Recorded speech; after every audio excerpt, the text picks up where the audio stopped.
Peter Sodac, Business Trade Finance. You said you had a lot of additional time to set up the organization because of the transfers and so on. What did you do from March to the end of December? Didn't you have more time to set up DUTB on your own? Torbjörn, will you answer that? Sure. We did? Between March and December? Yeah. Okay, so between March and, I would say, as Lars pointed out, until end of May, we were quite busy in terms of trying to make sure that we met the deadline imposed on being able to do recapitalizations of the banks and also being ready to handle some of the first transfers. I think the guidance we had then was that the first tranche would be mostly dead companies and potentially a few restructuring cases, one specifically. So we did the preparation for doing that.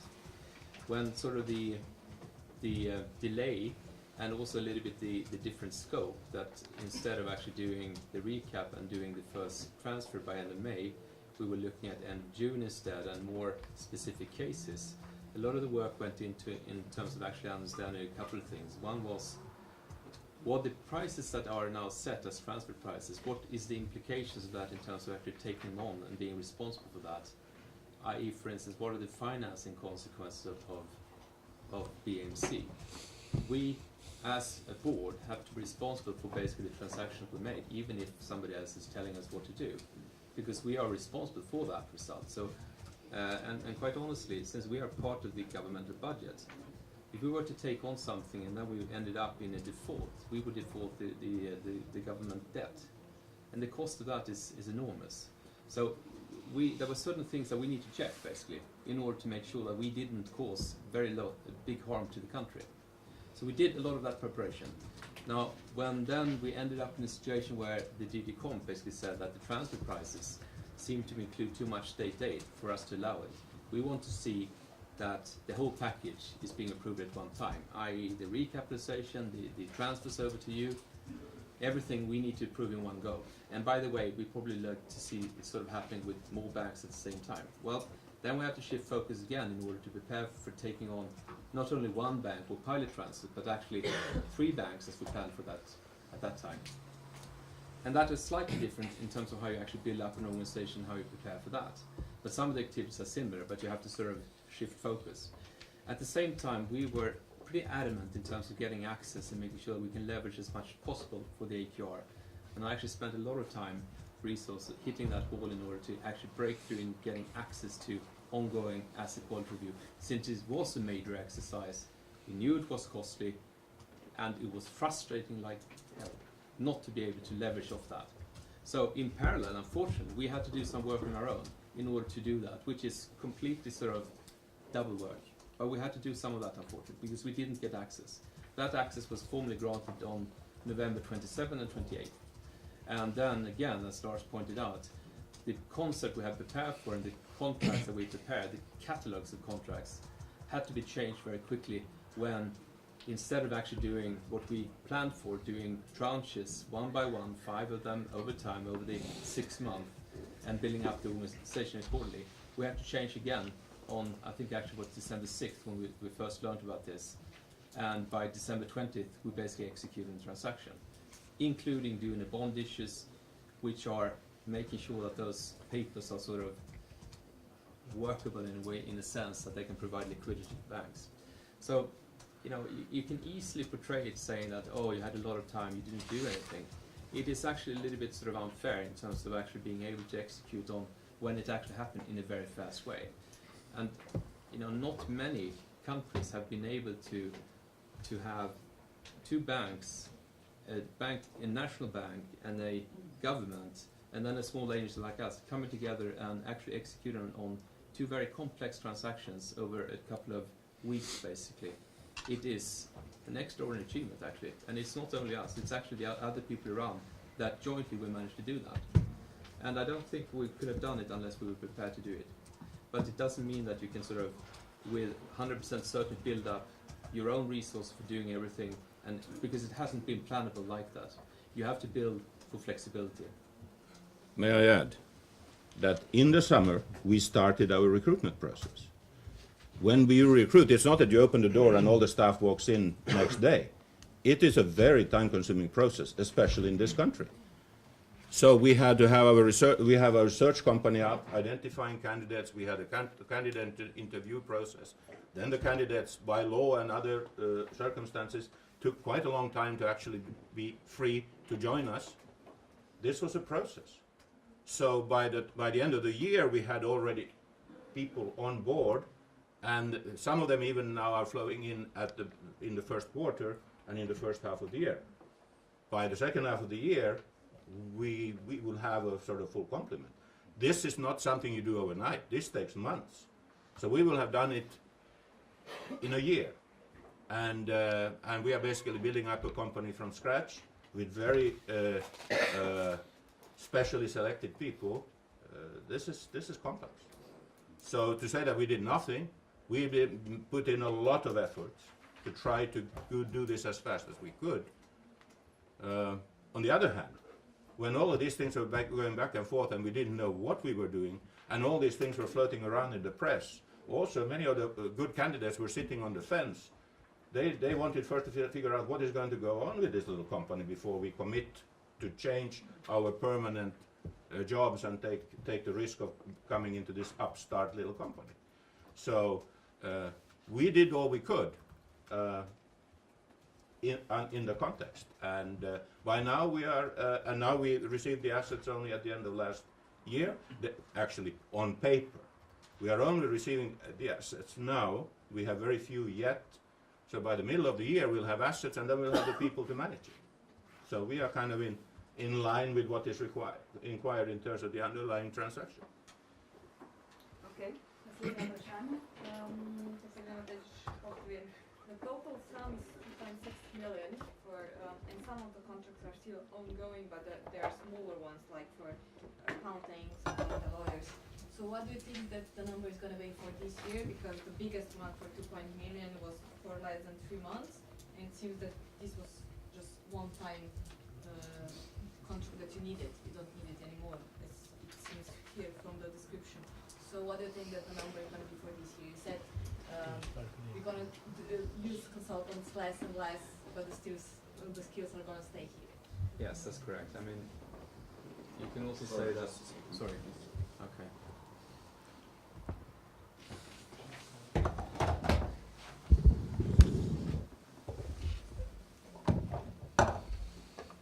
As Carl pointed out, the objective is, of course, to make sure that we have an organization set up for the man that we have, and make sure that we can do that. At the same time, we have to have an organization which, to some extent, are outsourced, because we're building up an organization which is not going to be forever.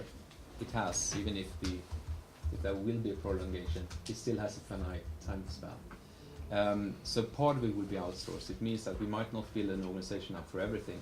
For instance, IT. I don't think we're going to buy service and sort of have a big IT department here. That means that we have to then set up certain things.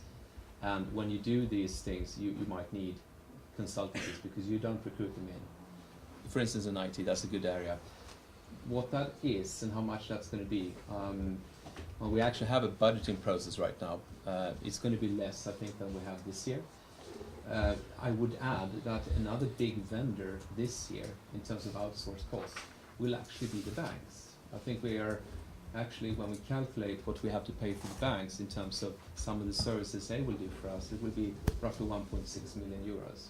So instead of some of these establishment costs and consultancy costs, we will still have some one-time costs outside BMC, which will be starting from 1.6, because that's we know what it costs us basically to use the banks in this process between what now and the end of April, in terms of them doing some work for us, since we don't have the files. And that's quite a bigger cost. And then, you know, to add to that, yes, there will be some consulting cost, but I don't have a really good estimate of that right now.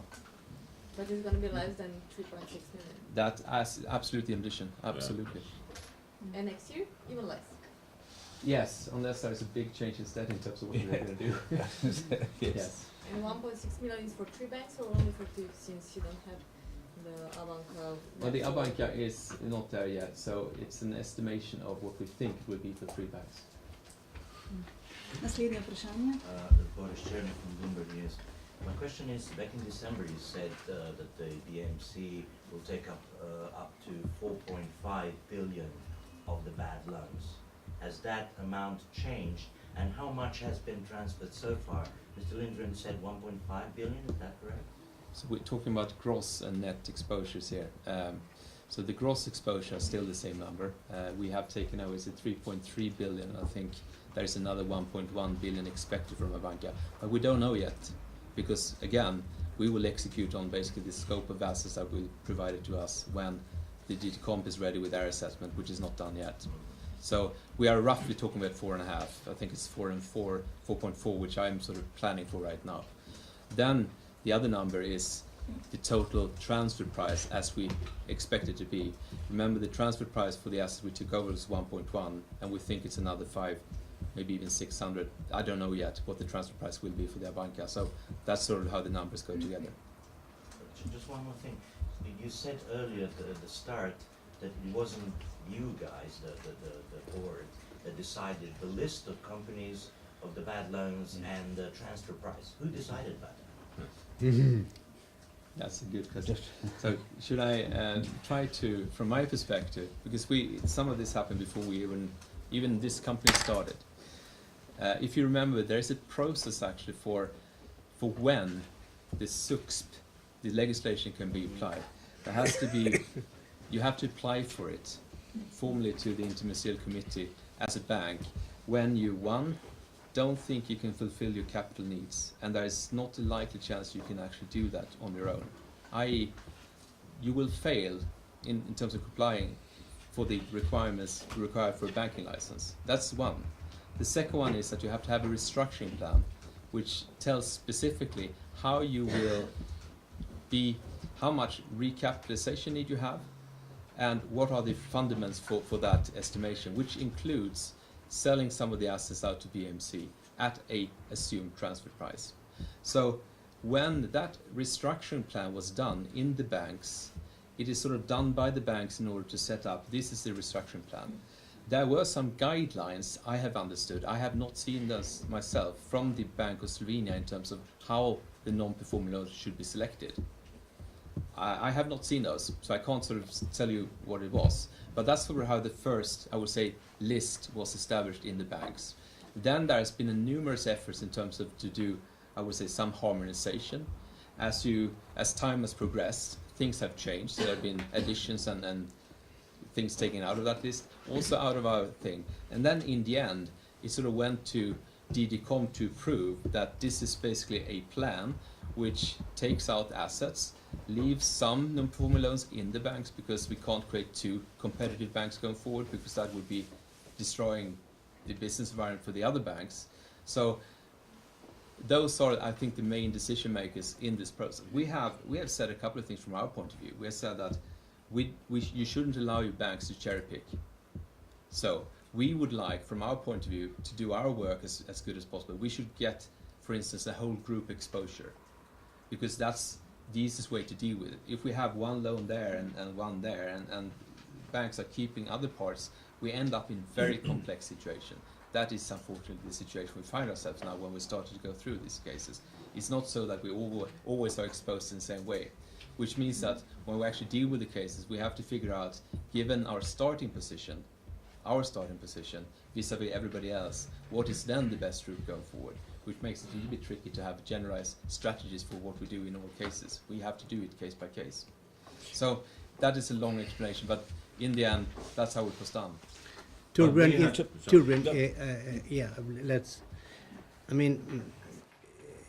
The main point here is that we did not set the prices. We were not in any way involved in setting the prices, which is highly unusual when it comes to the international experience of using the AMCs, because usually this is a cooperation between the bank sending the assets and the AMC taking it over. But this has not been so in Slovenia. Now, if you manage to find out who set the prices, we would be very interested in knowing. So please tell us. And how they were set. And how they were set. I'd like to stress this. We were not involved in any way, and I certainly wasn't because I wasn't here. But it's not just the prices, it's what was transferred as well. It's They had no influence, No consultation. I think as Björn said earlier, we have what we have. Well, we have had the influence in one way. We explicitly stated what we think is the right way to do this. We sent that to Bankers Reading Hub. They endorsed it, but asked us to send that to the bank as guideline, and I think they sent a supporting note to that. But we have no means of checking if it was executed, since we don't know what's left in the banks. We only have access to basically the assets that we were looking at. So, we can't possibly know what we don't know. And that's a little bit the conundrum we have. We are now facing basically situations where, when we're part of our work now trying to establish the best route forward, we of course discover what sort of been, what are the positions of the other banks, including the ones that are actually left some assets with us. So now it becomes clear in terms of what we have and what we didn't get. Naslednje vprašanje. Needs relate dialogue. I have two questions. Mr. Manson, you said, if I understand, that one bank transfer almost all documents, the other bank just for the one case. Why is that? It's about preparation of the cases basically. So I think in one bank there's been more issues around actually finding the right documentation, putting it in the right order than in the other one. It is being remedied as we speak. So I think we even sorted it out 2 days ago. There's one more little thing that actually plays into this, and that's not a small thing. In that bank, there's an internal review trying to assess some of the issues around, if there could be criminal activity in terms of doing that, which means that they need some of these documents, and they also want to make sure that they can continue to have access to the originals if that's needed for criminal investigations going forward. So we have some setting up in terms of making sure that we can do our work and they can continue to do their important work as well. But it's been solved basically, so we now speeding up that and making sure that we get that done. So this does not mean that these all transfers will be delayed? No. The second tranche is already in operation. We will make sure that we get the physical documentations in. We're parallel processing basically tranche 1 and tranche 2 in that sense, yes. And the second question is, how many people are currently employed here? What are the plans, let's say, for this year? How many people you will employ? And let me what's the average salary? The question about the numbers, we currently have 35. We'll have 48 by the end of next month. And when we reach our maximum complement, it'll be around 70. It is still difficult to be exactly precise on that because we still have organisational changes that may appear as we develop. And your average salary. The average salary? Yeah. I have no idea. What we will do very shortly is to... We haven't got everybody on board yet. What we will do is very shortly is to basically publish also the structure of the salaries and make that possible. Yeah, I haven't looked into that yet. But it's whatever it is. We have established salary scales for each professional level, and they are very much in line with comparators here in the country. Yeah. And maybe everybody should start to publish their salary scales. We are not out of line. We are not out of line with other institutions. That's the only thing I would like to say at this point. And we have had, as I said, we have had consultational discussions with local people who are in the business, and they say our salaries scales are very appropriate. Yeah. I'd like to add on this average salary thing that it's not a relevant question at the moment because as Carl has said, we have these ranges for jobs. We have not a full complement yet, so I'm afraid it's not a relevant question at this stage at all. Okay. Kanal A, Jonas Lehmann. You said it's going to take about 6 months to get all the documentation and to go through it case by case, if I understood you correctly. Are you going to wait all that time and then start making plans for the future business plans? Of course not. Of course not. As the cases come in, we have their there are live issues that we have to deal with. But I also want to. But no, you said you're gonna start doing your strategy, business strategy, No, when you get everything. I think I have to together. be precise in terms of what I said. I said that we have 6 months in terms of law, in terms of doing the due diligence. I also said that the transfers will take, we know that the transfer process will take up until end of April. As soon as we get them in, we start processing case by case in the procedure with the policies, I said, with the credit committees, establishing a baseline and taking decision. Meanwhile, when we don't have the files, we are, since we have those contracts in place with the 2 banks, they're acting as our asset managers, preparing decisions, recommendations for decisions for us. We will review them, we review the facts, we review the reasoning, we compare it to basically if that's in line with what our objectives are, and sometimes it is not. So we are acting already now in terms of doing that, even if we don't have the full files, to the extent possible. In some cases we have to wait, but we're certainly not going to sort of sit and wait for 6 months, if that is implied. Right. No, but if you go that's okay. No, I mean, we You shouldn't go there at start all, because preparing that's for not what we're situation doing. when you get it. Yeah. But you have already seen that some of the cases we do handle. I mean, they have been in the press. There are some Even urgent though cases. we are unable to comment each of the cases, we certainly handle them. Do you expect it will be prolonged your time frame? The last time you said you are expecting the government to change the law and give you more time than until the end of 2017. We expect that to be prolonged, definitely, yes. It's that will appear in the new law. There's a draft law some draft amendments, some amendments being discussed, which are in draft form, that seeks to extend the term. And Because you that know- is the government's interest. The reason for this, again, is if you have just a 5-year horizon, it'd be very hard to sell anything because everyone will wait until the last half year because they know that then we'll be forced to sell everything and then the prices will go down, and this is not in the interest of the public of Slovenia. Okay, naslednje vprašanje. You said you won't comment on specific cases, so I will ask you in general. How do you decide on which credits do you prolong? And especially, why do you see the need to prolong the credits of SPVs? What's the sense of this prolongation? And do you have a general strategy on how which credits will you prolong or which not? And a specific question is what is now with selling of the flats in Celovški Dvori?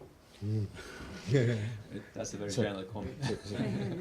We won't discuss those individual cases, but in terms of the overall question, our policy is to review each situation, case by case, to decide the best approach to the optimization of value.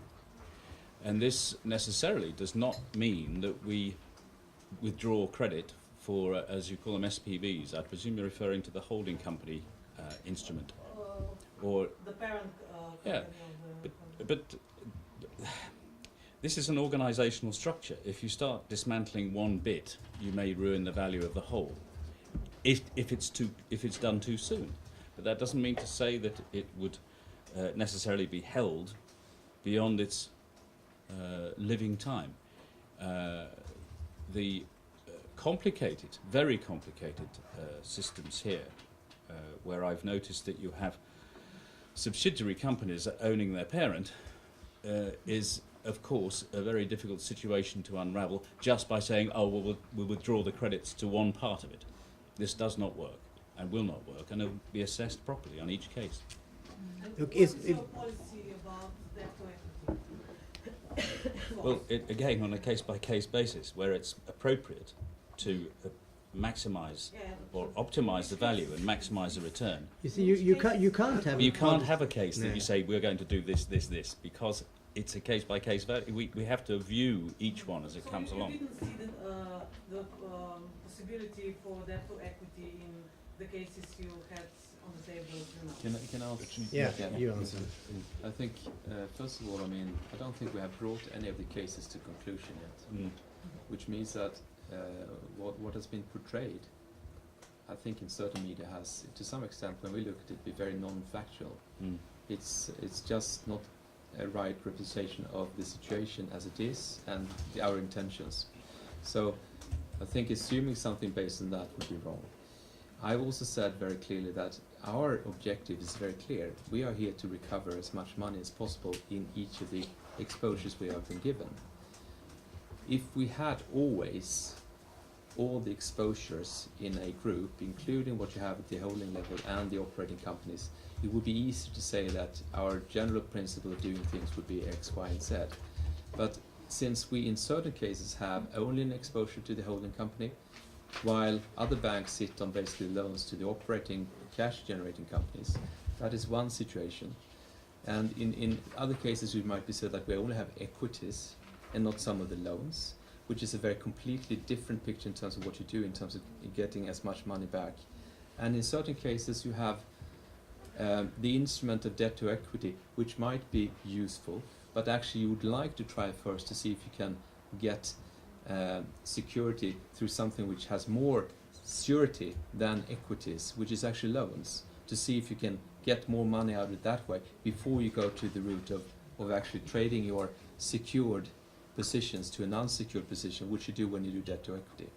We are looking at this from a purely commercial point of view. I think I said it before. I mean, we don't look at it from the point if we are, can settle old scores or anything like that. We just don't. We look at the business opportunities we have and try to optimize them for the benefit of Slovenia. That's the only thing we do.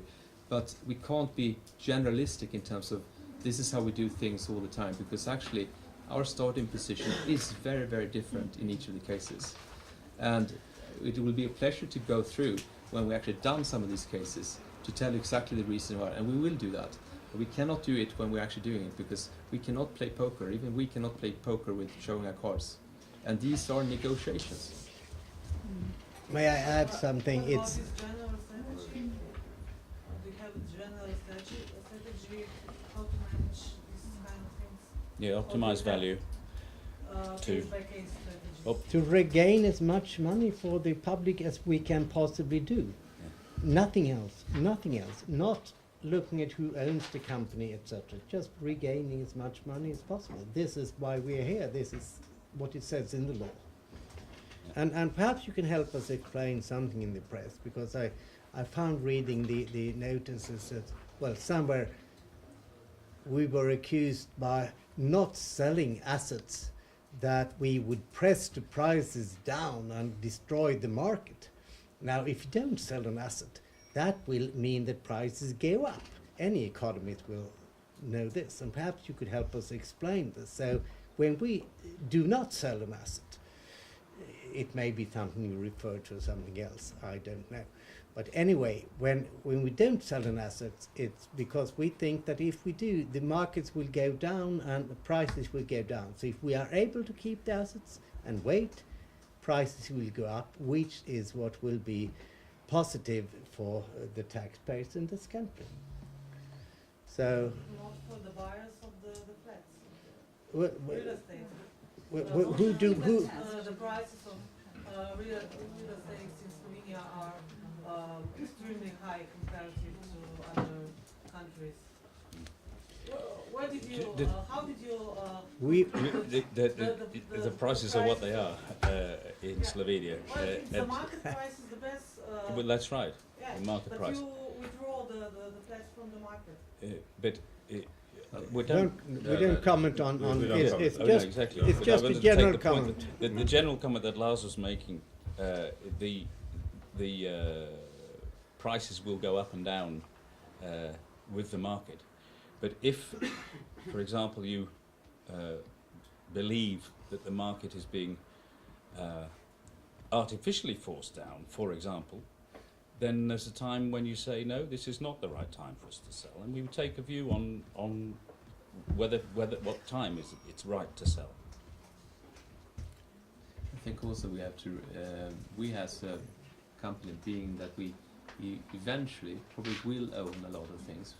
We don't at the moment, to just make it clear. I mean, everything we have right now is basically that we are, either, as we have to do, say yes or no to proposals done by, for instance, a bankruptcy administrator. And there we can take a position where we act as a price driver of prices, either up or down. And I think you'd probably, given what we are here to do, you probably know what we'd like to do. We'd like to make sure that the prices of our values, the prices and values of our assets go up and not down.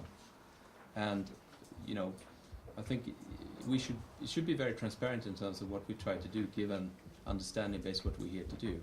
It shouldn't be a surprise that we take certain actions, because it is very clear what we have to do given our mandate and given the facts in the situations we're dealing with. Naslednje I vprašanje. have a question about the credit maps. You said that you're gonna publish at least some of the information after you get the credit maps. Do you have to wait till the law is valid, or you can do it before that? No, it's very clear. I mean, I think I'm not a lawyer, but unfortunately I know very well what it says in Article 4, Paragraph 7 in terms of this SUX, which is invalid right now. We can only, we should disclose information, but only information which is, we have a certain exception now, which is sort of covering anything which is basically covered by the Bank Secrecy Act, which is this information. So it's very clear we cannot do it. So if we were to, we would break the law. And I think then we would be in a position where, whatever the reason was, we would still be a lawbreaker. And what is our credibility going forward then? Can we break it in the next one and the next one? Unfortunately, we cannot do that, because it's sort of, we have to at least make sure that we do our utmost in terms of to support a system where there's credibility and predictability. And if you start breaking the laws, it's very difficult to predict actions going forward. So I think that is in March clear. you're gonna be able to disclose this information. We will look at the new legislation and follow that. We will follow the law. Še kakšno vprašanje? I'm Izvolite. just wondering if there are already buyers for this distressed debt, let's call it, the things that you're supposed to manage. And can you disclose that information, who these guys are and where they come from? I can maybe give you a direct answer to that. We have not been approached by anybody wanting to buy anything yet. Okay. And how can you sell that?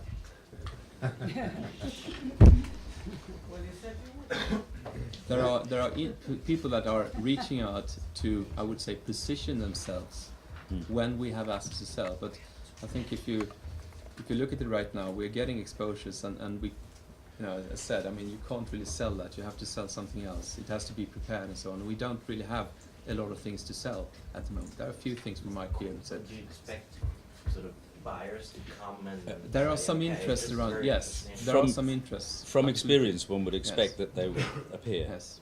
and always at significant discounts, and so The we will look timelines at of crime. when, Well, all the time, all the time. of I mean, course. there are people that are asking for meetings, Yes. and you can suspect that they are there because either they are a representative of people that want to buy, i.e. they're investment bankers or brokers, or they are funds that are looking into this and might be interested to.